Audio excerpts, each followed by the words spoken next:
तो welcome to my channel mister classes. DDU Gorakhpur university के BEd fourth semester का जो 13 जुलाई को आज एग्ज़ाम था, तो 13 जुलाई को जो पेपर था आपका टेक्नोलॉजी ऑफ टीचिंग यानी पेपर कोड कह सकते हैं आपका 113। तो इसका हम लोग इस वीडियो में आंसर की देखने वाले हैं। तो वीडियो में आप लोग लास्ट तक बने रहें। चैनल पर अगर आप लोग नए होंगे चैनल को सब्सक्राइब कर लीजिएगा। तो चलिए हम लोग क्वेश्चन आंसर देख लेते हैं। तो सबसे पहले आप लोग देख सकते हैं यहाँ पे जो आपका पेपर कोड है 113 बीएड फोर्थ सेमेस्टर एग्जामिनेशन 2023 और आज ही आप लोगों का पेपर था 13 जुलाई 2023। तो यहाँ पे हम लोग पहले क्वेश्चन से शुरुआत कर लेते हैं। जो आपका पहला क्वेश्चन यहाँ पे दिया हुआ है कि अभिक्रमित अनुदेशन का विकास किया गया है। तो अभिक्रमित अनुदेशन का विकास आपका स्किनर, क्राउडर, गिलबर्ट और यानी उपयुक्त सभी आपका डी ऑप्शन करेक्ट हो जाएगा। अगला क्वेश्चन है क्वेश्चन नंबर आपका 2 देख लेते हैं हम लोग। योजना विधि के जो जन्मदाता हैं तो कौन है, तो आपका किलपैट्रिक, ऑप्शन नंबर सी आपका करेक्ट हो जाएगा। अगले क्वेश्चन की बात की जाए, क्वेश्चन नंबर आपका 3 दिया हुआ है कि सुदूर स्थानों तक सूचना को तुरंत स्थानांतरित करने के लिए उपयोग की जाने वाली विधि कहलाती है। तो क्या कहलाती है आपका, डाटा, आईटी, भाषा, दूरसंचार। तो इसका जो करेक्ट आंसर हो जाएगा आपका ऑप्शन नंबर डी, दूरसंचार। अगला क्वेश्चन देख लेते हैं। क्वेश्चन नंबर आपका 4 दिया हुआ है कि वह माध्यम जो स्रोत से प्राप्तकर्ता तक सूचना भेजता है। तो क्या कहलाता है आपका, तो ये कहलाता है आपका transmission channel, option number A correct हो जाएगा। अगले क्वेश्चन की बात की जाए, क्वेश्चन नंबर आपका जो 5 दिया है कि ईमेल शब्द का अर्थ है। तो ईमेल का वही फुल फॉर्म आप लोगों को बताना है। तो ईमेल का जो आपका फुल फॉर्म क्या है, आपातकालीन मेल, अतिरिक्त मेल, इलेक्ट्रॉनिक मेल, बाहरी मेल। तो ऑप्शन नंबर सी आपका करेक्ट हो जाएगा, इलेक्ट्रॉनिक मेल। अगला क्वेश्चन देख लेते हैं। क्वेश्चन नंबर आपका 6 दिया हुआ है। क्वेश्चन नंबर 6 है कि श्रव्य दृश्य सहायक सामग्री कक्षा में जो खाली स्थान छात्रों की मदद करता है। तो किसकी मदद करता है, तो धीमी गति से सीखने वालों की, छात्र की, ठीक है। तो इसलिए इसका जो करेक्ट आंसर हो जाएगा आपका ऑप्शन नंबर ए सही होगा। अगला क्वेश्चन है कि यहाँ पे पूछा है कि अमौखिक संचार में शामिल नहीं है। तो अमौखिक संचार में आपका शामिल नहीं है, तो इसका करेक्ट आंसर हो जाएगा आपका शब्द, ऑप्शन नंबर सी करेक्ट होगा। अगले क्वेश्चन की बात की जाए, क्वेश्चन नंबर आपका 8 दिया है कि शैक्षिक तकनीकी के कितने प्रकार होते हैं। तो शैक्षिक तकनीकी के आपके 3 प्रकार होते हैं, ऑप्शन नंबर सी सही हो जाएगा। अगला क्वेश्चन है दिया है कि निम्न में से कौन मृदुल उपागम प्रयुक्त होने वाली सामग्री नहीं है। तो मृदुल उपागम जो है, मृदुल उपागम में प्रयुक्त होने वाली सामग्री नहीं है, वो आपका रेडियो हो जाएगा। क्वेश्चन नंबर आपका 10 दिया हुआ है कि शिक्षा तकनीकी से तात्पर्य होता है। तो क्या होता है, मशीनों का उपयोग, दृश्य श्रव्य सामग्री का उपयोग, कला तथा विज्ञान में मध्यस्थता, उपरोक्त में से कोई नहीं। तो ऑप्शन नंबर सी करेक्ट हो जाएगा, कला तथा विज्ञान में जो है मध्यस्थता। अगला क्वेश्चन है 11 नंबर देख लेते हैं कि दिया है कि विद्यार्थियों के लिए सर्वाधिक प्रभावशाली दंड है।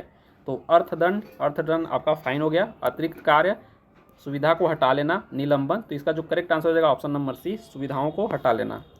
अगला क्वेश्चन दिया है, क्वेश्चन नंबर आपका अगला है कि छात्र संसद उदाहरण है। तो छात्र संसद उदाहरण किसका है, तो ऊर्ध्वगामी संप्रेषण का है।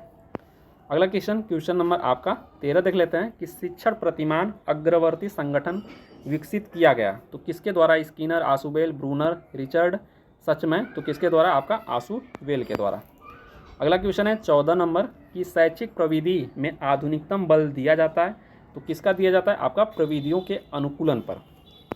अगला देख लेते हैं 15 नंबर दिया है कि नॉर्मन ए क्राउडर ने विकसित किया रेखीय अभिक्रमित, व्यक्तिनिष्ठ अनुदेशन, अवरोही अभिक्रमित अधिगम, शाखी अभिक्रमित अधिगम। इसका जो करेक्ट आंसर हो जाएगा ऑप्शन नंबर डी। अगला है 16 नंबर दिया है कि अभिक्रमित अनुदेशन में प्रयुक्त अधिगम सिद्धांत का संप्रदाय कहलाता है। तो क्या कहलाता है, आपका व्यवहारवाद कहलाता है, ऑप्शन नंबर डी सही हो जाएगा। अगले क्वेश्चन की बात की जाए, क्वेश्चन नंबर आपका यहाँ पे 17 देख लिया जाए। दिया कि अनुदेशानात्मक उद्देश्य से लाभप्रद है। तो क्या है, शिक्षण नियोजन में, परामर्श देने में, निष्पत्ति परीक्षण में, उपयुक्त सभी। तो इसका जो करेक्ट आंसर हो जाएगा उपयुक्त सभी। 18 नंबर दिया है कि आईसीटी में सी का अर्थ क्या है। तो सी का आपका अर्थ कम्युनिकेशन यानी संचार हो जाएगा, ऑप्शन नंबर सी सही होगा। अगले क्वेश्चन की बात की जाए 19 नंबर कि निम्नलिखित में से कौन मॉड्यूलेशन एवं जो आपका डीमॉड्यूलेशन का कार्य करता है, पीसी, सीपीयू, मदरबोर्ड, मोडेम। तो किसका कार्य करता है, आपका मोडेम का। अगला है कि सबसे पहले सुदूर शिक्षा पाठ्यक्रम किसने आरंभ किया। तो सबसे पहले सुदूर शिक्षा पाठ्यक्रम किसने जो है आरंभ किया? तो चार्ल्स वेडमेयर ने। अगले क्वेश्चन की बात की जाए 21 नंबर दिया कि निम्न में से कौन कठोर उपागम में प्रयुक्त होने वाली सामग्री नहीं है? तो कठोर उपागम में प्रयुक्त होने वाली सामग्री यानी आपका नहीं पूछा है, तो आपको कौन सा ढूंढना है? कोमल वाला। ठीक है, तो ये आपका ब्लैक बोर्ड पर लिखित सामग्री सही हो जाएगा। 22 नंबर की बात की जाए कि शिक्षा तकनीकी ने शिक्षण प्रक्रिया को बनाया है, तो आपका बाल केंद्रित, पाठ्य वस्तु केंद्रित, शिक्षक केंद्रित, उद्देश्य केंद्रित, तो इसका जो करेक्ट आंसर हो जाएगा आपका उद्देश्य केंद्रित। अगला क्वेश्चन नंबर आपका 23 दिया है कि ओवरहेड प्रोजेक्टर है, तो ओवरहेड प्रोजेक्टर क्या है? आपका हार्डवेयर सामग्री। अगले क्वेश्चन की बात की जाए कि शिक्षण की प्रकृति है, तो कला विज्ञान दोनों हो जाएगा, आपका ऑप्शन नंबर सी करेक्ट हो जाएगा। अगले क्वेश्चन की बात की जाए कि शिक्षण प्रतिमान का मूल तत्व है, तो शिक्षण प्रतिमान का मूल तत्व आपका संरचना,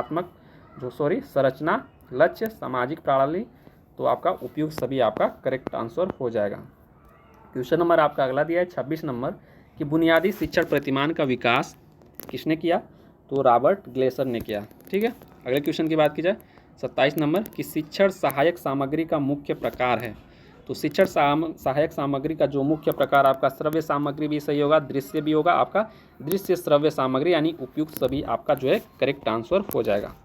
अगले क्वेश्चन नंबर आपका 28 हम लोग देख लेते हैं। 28 नंबर दिया है कि दृश्य सहायक सामग्री का उपयोग करते हैं, तो शुद्ध लेखन और शुद्ध उच्चारण में आपका दोनों में सही हो जाएगा।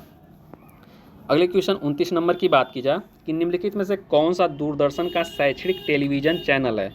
तो वो आपका गुरुकुल, ज्ञान भारती, ज्ञान दर्शन, विद्या, तो इसका जो करेक्ट आंसर हो जाएगा आपका ज्ञान दर्शन, ऑप्शन नंबर सी सही होगा।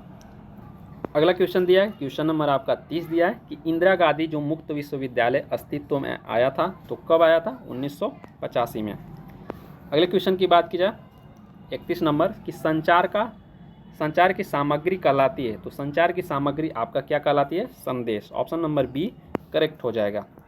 अगले क्वेश्चन की बात की जाए 32 नंबर कि लैटिन शब्द कम्युनिकेयर का अर्थ क्या है? बातचीत करना, साझा करने के लिए, समझने के लिए, वाद विवाद करने के लिए, तो क्या है? साझा करने के लिए, to share, option number B इसका सही होगा। अगले क्वेश्चन की बात की जाए 33 नंबर कि प्राप्तकर्ता की प्रतिक्रिया को कहा जाता है, तो प्राप्तकर्ता की प्रतिक्रिया को क्या कहा जाता है? तो ये आपका कहा जाता है पृष्ठ पोषण, ऑप्शन नंबर सी करेक्ट होगा।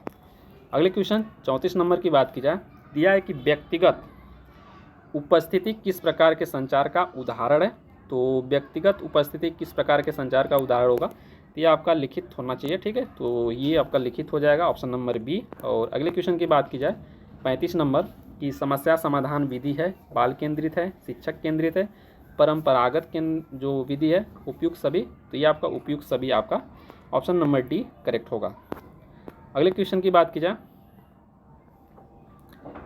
क्वेश्चन नंबर आपका अगला जो दिया है कि शैक्षिक प्रौद्योगिकी के कितने उपागम हैं? तो आपके 3 उपागम हैं, ऑप्शन नंबर सी इसका करेक्ट होगा। अगला क्वेश्चन है कि बुनियादी शिक्षण प्रतिमान में कितने घटक हैं? तो बुनियादी शिक्षण प्रतिमान में आपके 4 घटक हैं, ऑप्शन नंबर बी इसका करेक्ट होगा। अगले क्वेश्चन की बात की जाए कि सीखने की प्रक्रिया को बढ़ाने के लिए प्रौद्योगिकी के उपयोग को शिक्षा में कहा जाता है, तो क्या कहा जाता है? आपका कम्युनिकेशन टेक्नोलॉजी यानी संचार तकनीकी, ऑप्शन नंबर डी इसका जो है करेक्ट होगा। 39 नंबर की बात की जाए कि निम्नलिखित में से कौन भारत में मुक्त दूरस्थ शिक्षा के क्षेत्र में विशेषज्ञ हैं? इसका आपको नीचे कमेंट बॉक्स में कमेंट करके जो आंसर है बता दिया जाएगा। ठीक है, अगर किसी छात्र को पता होगा तो बता देंगे कमेंट बॉक्स में कमेंट करके। 40 नंबर लास्ट क्वेश्चन देख लेते हैं कि CAI का जो पूरा रूप क्या है? तो यहाँ पे आप लोग देखेंगे तो आपका वैसे तो आपका हिंदी के अनुसार सी सही होना चाहिए, लेकिन अगर इंग्लिश में देखेंगे तो ए वाला सही होगा। ठीक है, ऑप्शन नंबर ए इसका करेक्ट हो जाएगा। तो इंग्लिश वाला ये आप लोगों का सही माना जाता है, तो ऑप्शन नंबर ए आप लोगों का सही होगा। तो यहाँ पे 40 क्वेश्चन आप लोगों को कंप्लीट हुआ और आप लोगों ने अपना आंसर की मिला लिया होगा, और एक क्वेश्चन आप लोगों का रह गया होगा, और किसी क्वेश्चन पे आप लोगों को डाउट आता है। वैसे तो डाउट आप लोगों को कह दूंगा, तो काफ़ी क्वेश्चन पे आप लोग डाउट नीचे कमेंट बॉक्स में कमेंट कर देंगे। अगर ऑथेंटिक यानी आप लोगों के पास रहेगा जो क्लियर, तो आप लोग नीचे कमेंट बॉक्स में कमेंट करिएगा। ठीक है, तो मिलेंगे हम लोग अगले वीडियो में। ओके दोस्तों, जय हिंद। और मैं आप लोगों को बता दूं, किसी क्वेश्चन में अगर गलत पाया जाता है तो उसको नीचे कमेंट बॉक्स में आपको सुधार करके मिल जाएगा। ठीक है, तो मिलेंगे हम लोग अगले वीडियो में। ओके दोस्तों, जय हिंद।